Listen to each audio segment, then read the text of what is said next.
రవికుమార్ కస్తూరి arts, Ravikumar జీవన వేదం. మనం పెద్దవాళ్ళు అయ్యాం కాబట్టి చాలామంది వస్తుంటారు దీవించమని. మనం అభిమానం కొద్ది 150 ఏళ్ళు బ్రతుకుని ఆయన అనకూడదు. ఏం చేతంటే 100 ఏళ్ళకే దరిద్రం అయిపోతాం.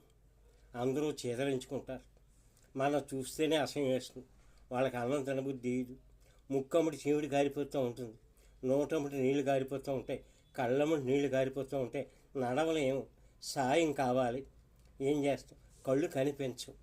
ఇన్ని బాధలుండి 100 ఏళ్ళకే ఉంటే 150 ఏళ్ళు జీవించు అంటే ఎంత బాధపడాలి.